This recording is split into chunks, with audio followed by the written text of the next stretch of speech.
Programa Cultura Geral.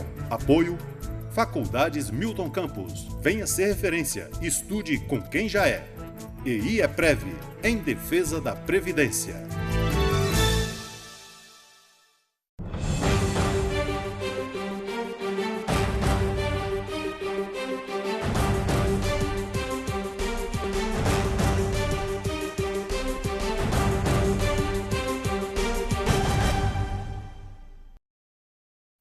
Muito boa tarde, começando agora mais um programa Cultura Geral e hoje um programa especial, né?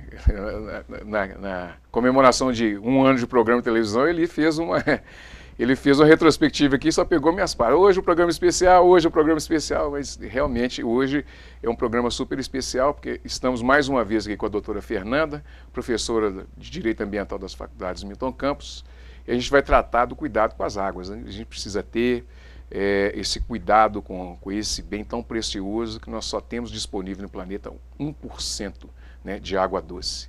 Antes da gente começar esse bate-papo, eu vou passar um videozinho que eu acho que é muito importante a gente ilustrar esse programa com esse tema. Vamos assistir todo mundo junto e a gente já volta batendo esse papo aqui com a professora Fernanda.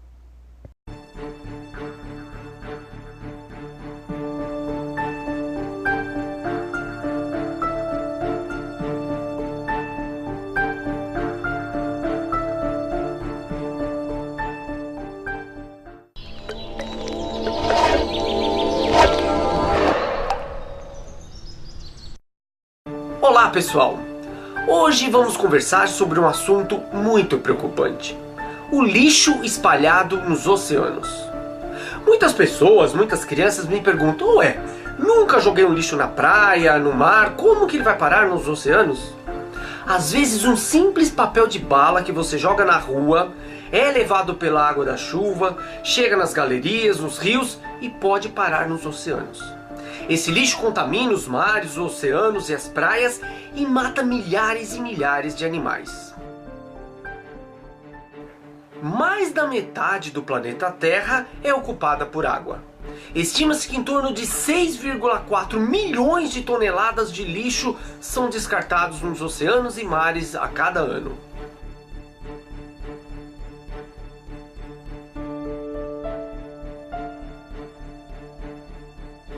Tartarugas marinhas, focas, leões marinhos, golfinhos, peixes-boi, aves marinhas e peixes são algumas das inúmeras vítimas.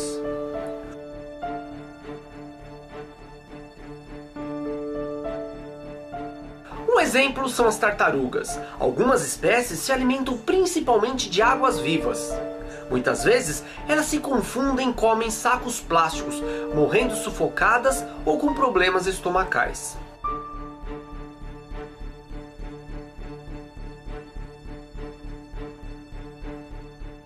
Outro grande problema são os restos de redes e linhas de pesca. Eles são extremamente perigosos. Existem registros de golfinhos e baleias que arrastam esse lixo por anos e anos, causando problemas seríssimos.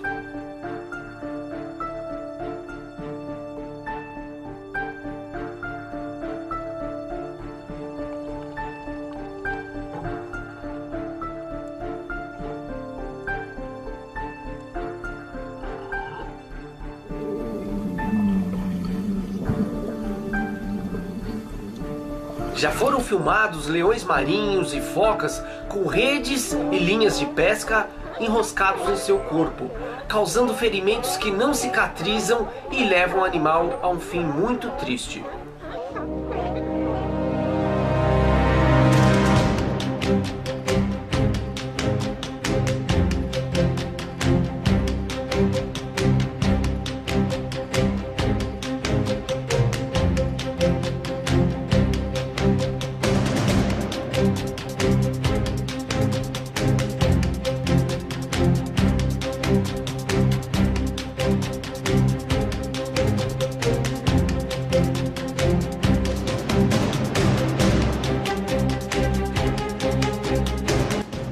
As aves marinhas também são grandes vítimas.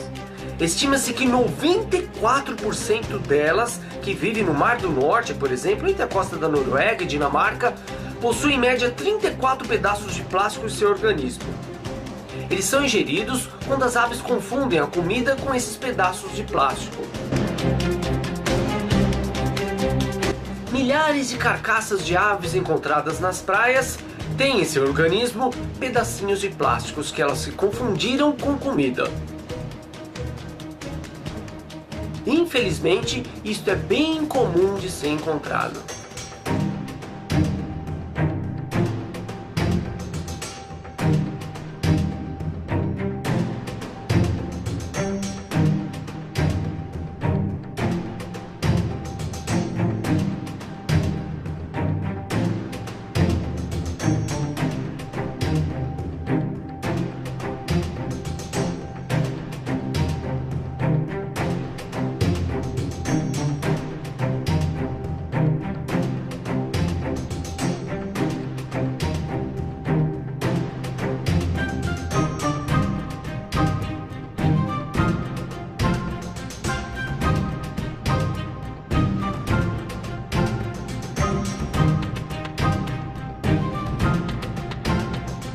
Baleias que se alimentam abrindo enorme boca para capturar peixes e pequenos camarões acabam engolindo também o lixo espalhado pelas águas.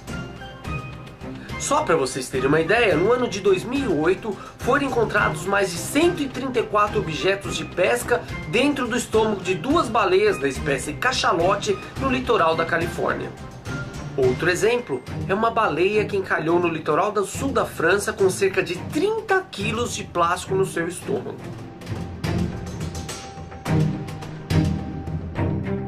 Espécies ameaçadas de extinção como o peixe-boi marinho também uma grande vítima do lixo espalhado nos oceanos.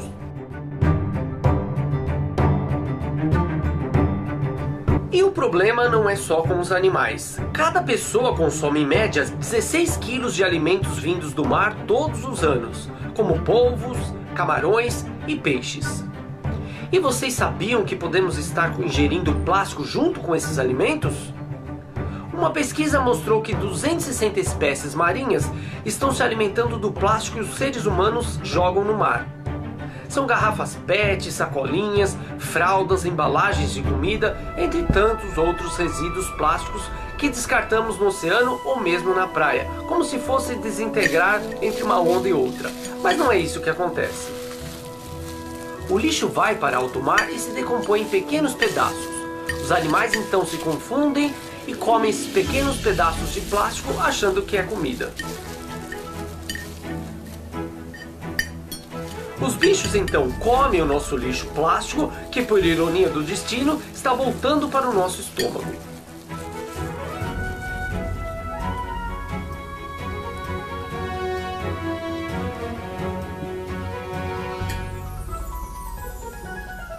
Mas nós podemos fazer a nossa parte, descartando o lixo no local correto, cobrando das autoridades da nossa cidade a separação e a reciclagem desse lixo, e levando essas informações para as escolas e para a nossa sociedade.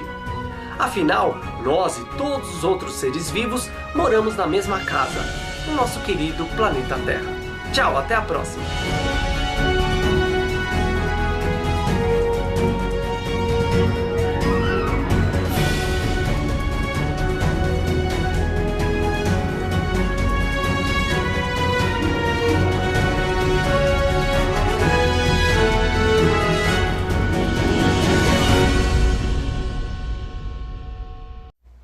Muito bem, agradecendo aí o pessoal da Animal TV que disponibilizou esse vídeo super bacana aí para introduzir esse assunto. Léo, desculpa, não te apresentei aqui, seja bem-vindo também, né? Mas a atriz principal hoje é a doutora Fernanda. Com certeza. Fernanda, essa confusão, o ser humano é nietzschiano mesmo, assim, é um fim em si mesmo?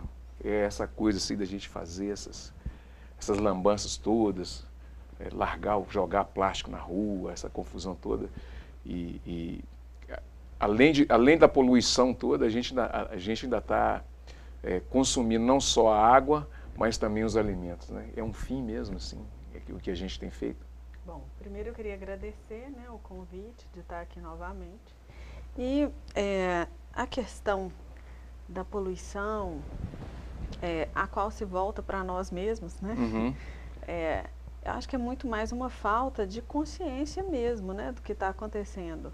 Que não é em todo lugar que é assim. Né? A gente vê assim, que em vários lugares do planeta nós temos uma agricultura totalmente orgânica. E aqui há um incentivo de um agrotóxico, né? Que inclusive está a polêmica aí, né, da liberação. Existem agrotóxicos que só no Brasil são consumidos. Já são proibidos na maior parte do mundo, ou em todo o mundo. O DDT foi proibido nos Estados Unidos na década de 60. No Brasil só em 2002 ou 2004. Né? Então, ao meu ver, há assim, uma ignorância muito grande do povo brasileiro e um interesse político que se mantenha dessa forma. Né? Então, não se tem interesse de investir em educação e de que o povo seja crítico. Né? Mesmo que isso signifique o aumento de câncer, o aumento de doenças potencialmente causadas, por exemplo, pela ingestão do plástico. Podemos dizer também que isso também é um mercado de consumo? Poluindo, você acaba criando um mercado consumidor também? Porque aí você vai ter gasto com remédio, gasto com exames, essas coisas todas, né? É uma boa reflexão, hein? Mas eu acho que nem é isso assim que se quer. Eu acho que é muito mais um lobby de quem fabrica. Por exemplo, agora a gente tem a logística reversa, né? Mas é um lobby para que a política de logística reversa, para que o decreto que entrou em vigência em outubro de 2017, que obriga a logística reversa, caia em desuso. Né? Então é muito mais porque se você agora produz embalagem, você tem que recolher essa embalagem, tem que ter toda uma política de recolhimento, de tratamento e de retorno dentro do possível desse material para a cadeia produtiva. E aquilo que não é possível voltar para a cadeia produtiva, que tenha o devido descarte ambiental correto. Né? Mas isso vai significar um custo para o empresariado. Né, que é corresponsável com o município e corresponsável conosco consumidores. Né? Então, assim, eu já conversei com, inclusive, pessoal, políticos e tudo mais, que fala, mas aí você vai onerar ainda mais a empresa. Não, não vou onerar ainda mais a empresa. Isto é uma obrigação da empresa. Né? Então, se ela que produz aquilo que vai virar lixo, que vai virar um resíduo, que inclusive é potencialmente reutilizável, é mais que justo que ela trate de recolher isso, de dar o destino correto. Né? Então, além disso, a gente tem falta de estruturas nos entes federativos para que haja uma execução perfeita da norma, né? Que isso acaba sendo também um interesse econômico grande da falta de estrutura dos órgãos, principalmente ambientais. Né? Então, não ter uma estrutura de monitoramento de qualidade hídrica adequado, né? É algo que interessa a quem? Sim. Né? Em Minas Gerais, agora que se iniciou um programa de monitoramento da qualidade da vazão hídrica, que é em convênio do Estado de Minas e GAN com a Universidade Federal de Viçosa. Né? Nós temos um Programa Nacional de Qualidade da Água da ANA, da Agência Nacional de Águas. E aí o que a ANA fala? A gente tem que iniciar esse monitoramento, primeiro padronizando a forma de fazer a coleta da água, qual que é a sazonalidade dessa coleta, quais são os parâmetros que vão ser pesquisados. Né? Por quê? A gente tem que ter uma harmonização dessa política hídrica. Né? E é muito difícil, eu vejo assim, uma dificuldade muito grande da ANA, como ente federal, conseguir harmonizar isso com todos os estados, porque infelizmente ter água é ter poder econômico. Né? Você já viu produzir alguma coisa sem água? Não tem. Não tem. Então, os estados como um todo, não querem perder esse poder.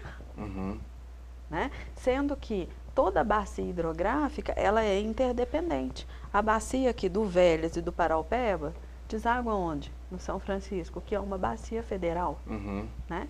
Então, obviamente, a gestão que se dá as bacias estaduais interfere diretamente na qualidade hídrica e na vazão hídrica, na quantidade hídrica do Rio Federal. Né?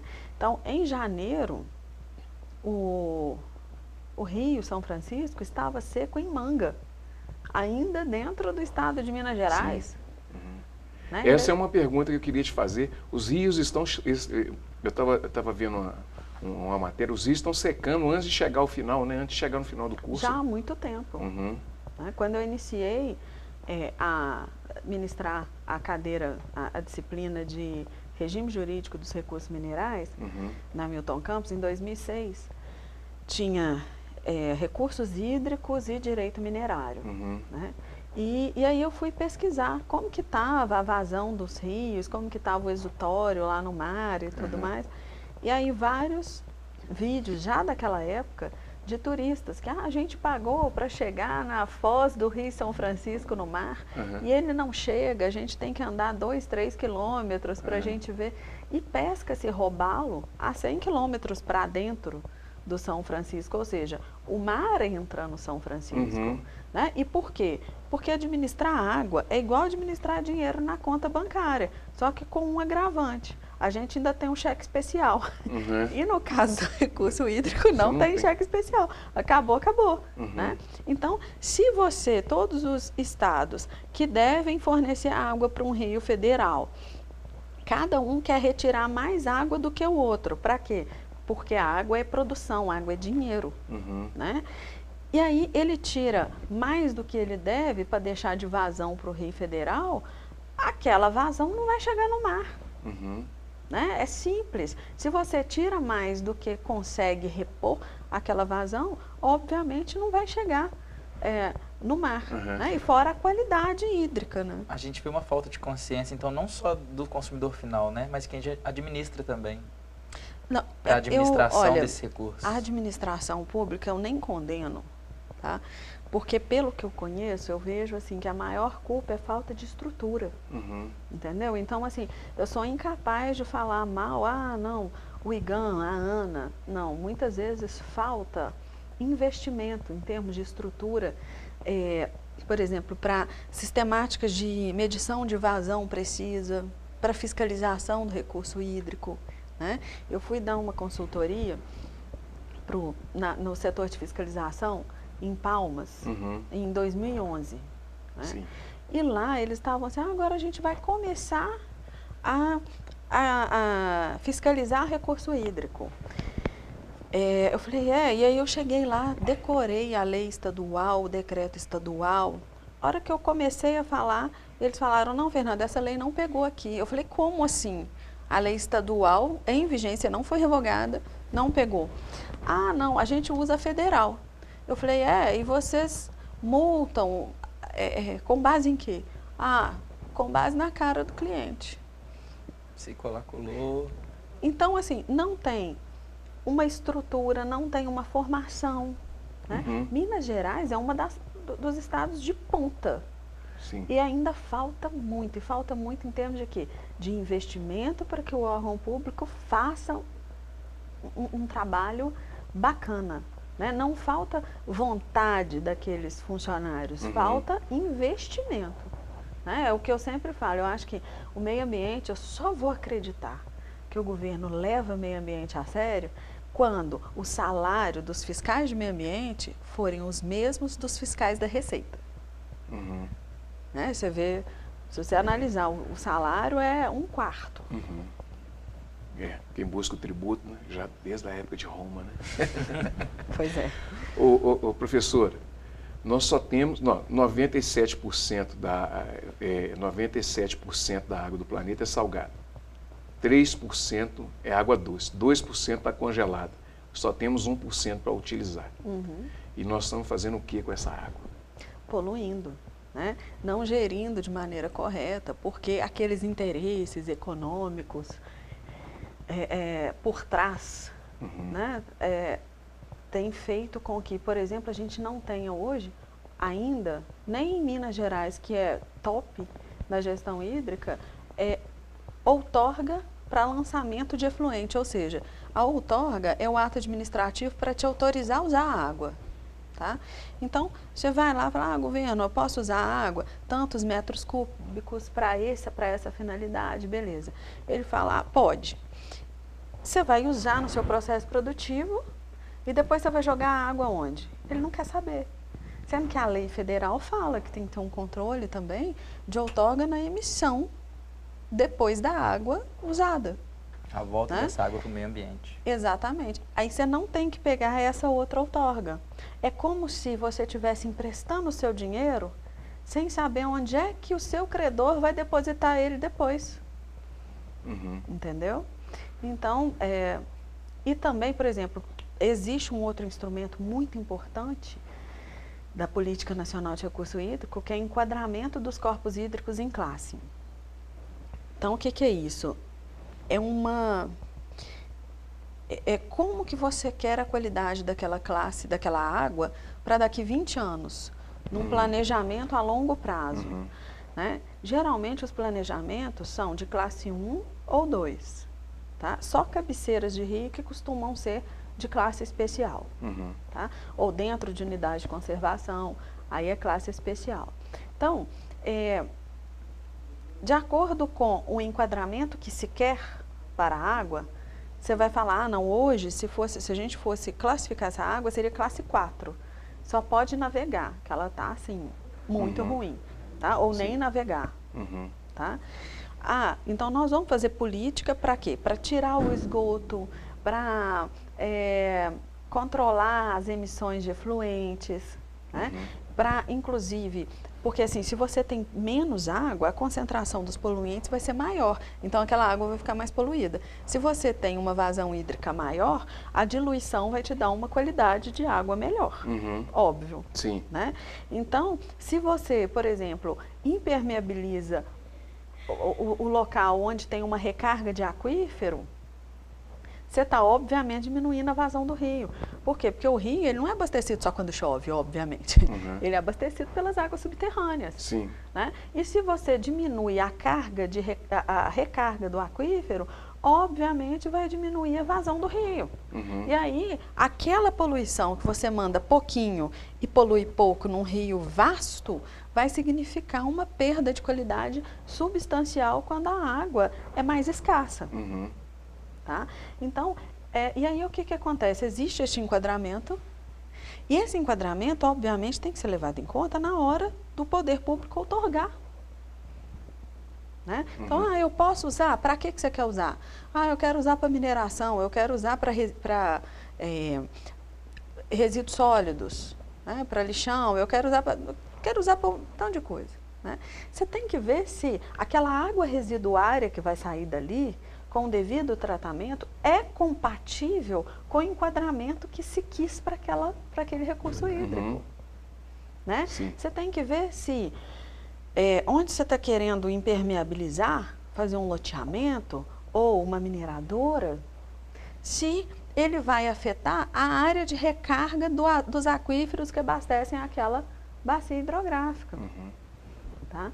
Então, esse enquadramento, infelizmente, eu não vejo sendo levado a sério, nem em Minas Gerais, nem em nenhum lugar do planeta, pelo menos do país. Né? Então, infelizmente, assim, e o que às vezes eu vejo é que, quando ainda se trata de empreendimentos de grande vulto econômico, tudo flui rápido. Né? E, muitas vezes, de maneira, que eu costumo falar, com tratativas técnicas da matéria que subvertem a realidade. Sim. Entendeu? A gente fala abstração técnica. Por interesses. Por interesses. Tá? Então, assim, eu costumo comprar muita briga, exatamente o que eu falo, isso é abstração técnica. Né? E muitas vezes dos pequenos, eles, às vezes, a lei é levada a ferro e fogo e com agravantes, entendeu? Sim. Com princípios da precaução e tudo mais. E quanto maior for o empreendimento, obviamente vai ser mais degradante. Né? E isso não é levado em conta. Sim. Né? Infelizmente, ontem eu escutei uma entrevista com o Lênin Streck numa rádio, e aí ele estava falando, infelizmente, hoje em dia o direito está muito mais político do que jurídico. Sim. Né? E o direito ambiental, infelizmente, também está nessa mesma toada. Professor, nós estamos bebendo água com plástico? Bom, pelo que eu li, sim. Né? Pelos artigos, né, que a gente lê, sim, que existem aquelas micropartículas de plástico que vão para o rio e que o sistema de tratamento convencional que a gente recebe não está apto a retirar essas micropartículas. Né? E aí, e vários outros, né, elementos que também esse tratamento convencional não consegue retirar, a gente acaba ingerindo isso e até creio eu que por isso que a gente está tendo muito mais doenças, muito mais incidência de câncer. Né? Sim. Professora, os impactos que teve com esse acidente que teve lá no Rio Doce. Perdemos o Rio Doce, ali você imagina que embaixo do Rio Doce realmente criou-se ali uma camada, vai ser difícil de recuperar, ou quase que impossível? Olha, é difícil falar porque nem aqueles cientistas de mais alta graduação técnica, engenheiros, porque eu sou advogada, né?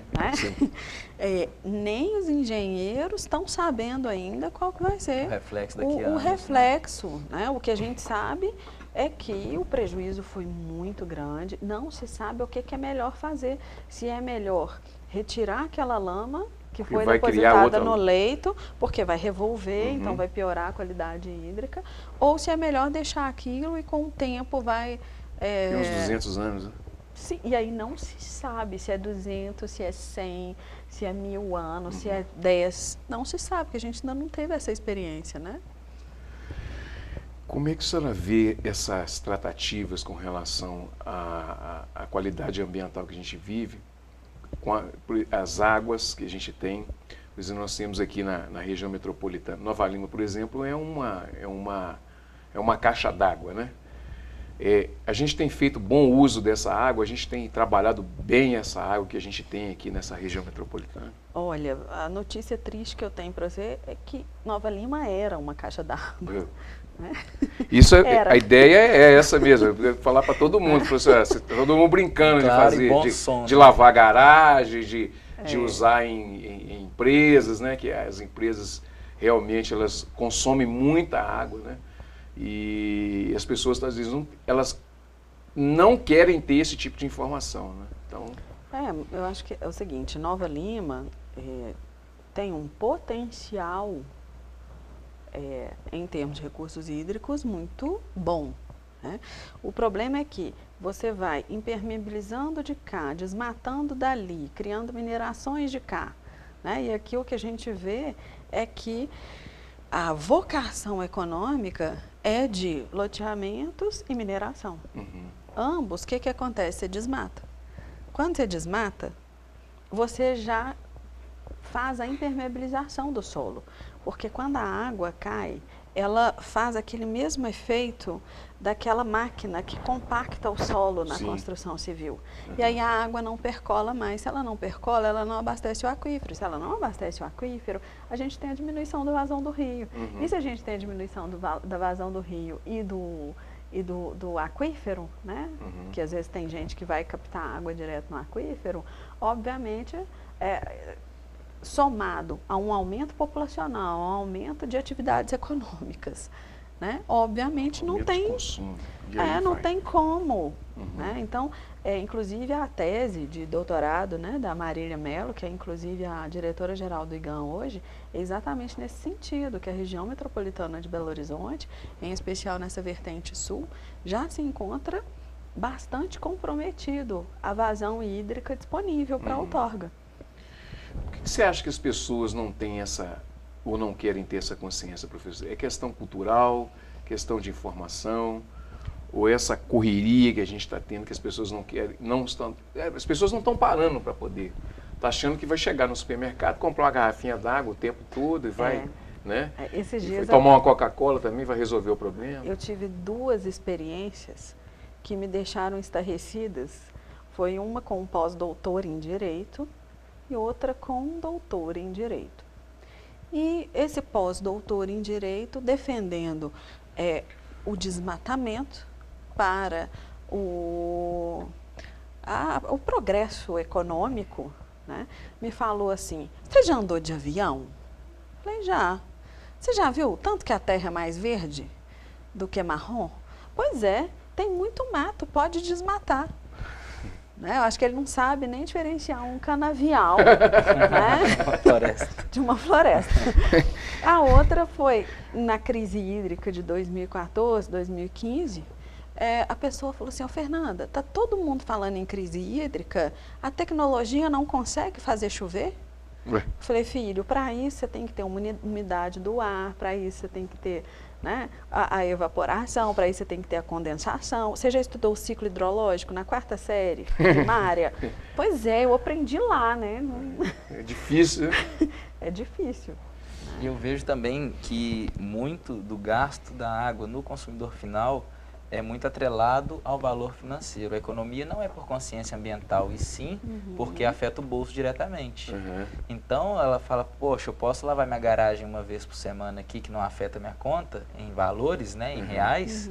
Ela continua gastando aquela água como vassoura. É normal. Aqui na Nova Lima é normal, né? A gente passa assim nos lugares. A gente vê, varrendo calçada de mangueira. Então, até hoje, não afetou o bolso. Coisa mais impressionante. Você passa em determinados lugares, a pessoa está lavando a garagem com mangueira, assim, como se fosse normal. Na época da crise hídrica, o prefeito da minha cidade, né, Campo Belo, onde eu nasci, regulamentou o assunto de uso de água e impôs multa a quem lavasse a garagem ou carro, né? Então, ele foi um dos prefeitos mais impopulares, né? Porque ele simplesmente queria fazer o correto. Professor, uma coisa interessante é o seguinte, na Europa e alguns países, eles já estão não vendendo mais garrafinhas com água plástica, colocando bebedouros nos lugares. Porque, além de você engarrafar a água, isso vira um bem de consumo, né? E já estão, as grandes corporações já estão privatizando em determinados momentos, em determinados lugares, por exemplo, países em desenvolvimento, as nascentes, os lugares que têm água com abundância. E na Europa já não tem, em alguns lugares também, já não tem mais, as pessoas estão boicotando de fato aquela garrafinha de água, então estão colocando bebedouros nas ruas e tal. Somando-se a isso aí, a energia renovável seria uma saída para a gente economizar um pouco de água, porque a energia renovável, por exemplo, você elimina uma série de coisas que você usa para produzir energia com água, né? Então, nessas grandes empresas, assim, talvez uma energia renovável, com medidas assim de consumo direto, né, que pega o consumidor final, talvez seria uma solução. E a gente está tentando aqui achar um caminho, né, para ver se a gente acha uma solução assim. Eu não entendi. Você está falando retirar as hidrelétricas? Não, assim? A ideia que eu estava lendo, até foi hoje de manhã, é que algumas corporações já têm comprado em algumas, igual por exemplo o Aquífero Guarani. Então já estão querendo privatizar o aquífero, que as pessoas estão querendo comprar e tal. E aí, não estou dizendo que é o aquífero, mas estou dizendo em alguns lugares já onde tem água em abundância, algumas corporações, ou seja, de refrigerante ou de qualquer outra coisa, estão comprando essas no mundo inteiro, não no Brasil, no mundo inteiro. Estão comprando esses lugares onde tem água em abundância e isso está virando uma forma de poder e poder econômico muito, muito voraz. Na Europa, em alguns lugares, as pessoas estão deixando de usar aquela garrafinha de água porque, além de tudo, a garrafinha ainda polui ainda, né? Que a pessoa toma e joga aquilo fora e tal. Somando-se a isso aí, essa questão assim, de consumo, um consumo mais consciente de água, o governo entrando com essas linhas também de investimento, né, trabalhando as nascentes, né, tentando revigorar aquelas nascentes que estão perdidas, e também um uso consciente das indústrias, que é meio difícil você pedir isso, assim, das indústrias terem um uso consciente da água, né? Seria talvez uma solução para a gente ter uma qualidade de vida melhor, uma qualidade da água melhor? Olha, primeiro é preciso esclarecer que no Brasil não é possível, com o arcabouço legal que a gente tem hoje, tem hoje alguém comprar o aquífero Guarani ou qualquer O fonte. aquífero está dividido, ele está entre Brasil... Uruguai, Argentina e Paraguai. Tá? Sim. Ele perpassa 8 estados brasileiros, mais esses 3 países. E, não obstante ser uma água que perpassa, né, 8 estados, essas águas são sempre de domínio dos estados e não da União. Porque a lógica é a água superficial dos rios, quando perpassa mais de um estado, se torna de domínio da União. Só que a primeira coisa que eu acho que os estados têm que entender é que esse domínio é gerencial, esse domínio não é de domínio de propriedade, né? Não é assim, faço da minha água o que eu bem entender. Você está apenas gerindo a sua água. Mas essa gestão tem que ser de acordo com diretrizes nacionais. Por quê? Porque as bacias, elas demandam uma interdependência hídrica de todos os aquíferos e de todos os rios que tem nascente e foz dentro do estado, né? Então, obviamente, essas diretrizes têm que surgir lá da ANA, da Agência Nacional de Águas, né? Agora, vai falar isso para um estado em que o poder é água, falar que ele tem que respeitar uma sistemática de gestão harmônica, né? Então, a primeira coisa, né? Toda a água, para você utilizar, você tem que ter outorga hídrica. Essa outorga hídrica não é a venda, não é a alienação do recurso hídrico. O poder público que faz a gestão dessa água, ele está te dando mero direito de uso e pelo tempo que ele achar adequado. Tá? No meio da outorga, começou a ter crise hídrica, ele vai baixar uma portaria, gente, crise hídrica, todo mundo vai ter agora uma redução de 50% da outorga. Isso aconteceu em 2015. Sim. Né? Então, todas as empresas, inclusive, né, aqui em Contagem, na Bacia Várzea das Flores, tiveram a quantidade de água limitada a 50% do que elas tinham recebido inicialmente, sem direito a qualquer indenização. Por quê? Porque isso é um bem público. Né? É um bem de uso comum do povo que está sendo simplesmente gerido pelo ente estatal.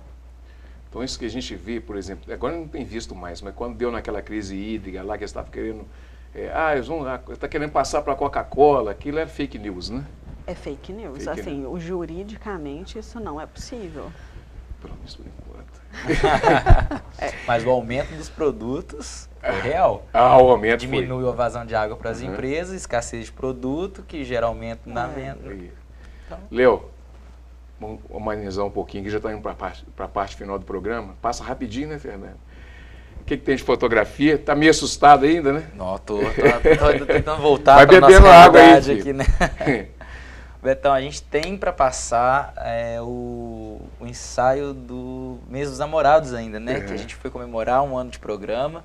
Então a gente está produzindo o ensaio do mês de junho, que é do mês dos namorados, para poder passar aqui no programa.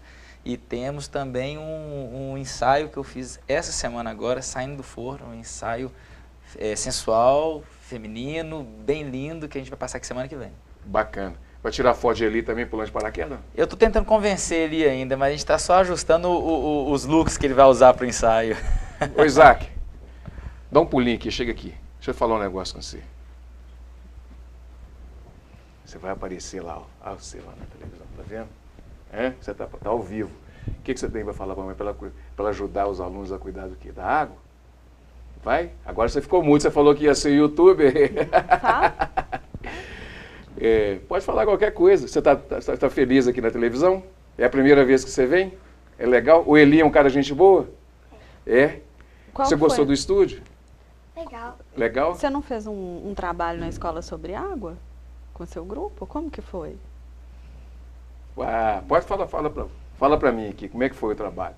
Vocês fizeram o que lá? O que vocês fizeram? Vocês fizeram, montaram garrafinha, o que foi que vocês fizeram? Desenho, o que foi? Foi um cartaz, né? Foi um cartaz, E tava falando umas coisas aí pra pedir pra não jogar muito lixo na rua, porque às vezes pode entupir os bueiros e pode causar enchentes e deslizamentos. Muito bem. Toca aqui. Um abraço para você. Falou? Senta lá de novo. Muito bem, o Isaac, com essa participação do Isaac, que é o futuro do nosso país, nós terminamos o programa Cultura Geral. Não vou pegar o Alessandro de surpresa, tem que fazer uma horinha para ele poder encerrar o programa. Um grande abraço e até amanhã, se Deus quiser, com mais Cultura Geral.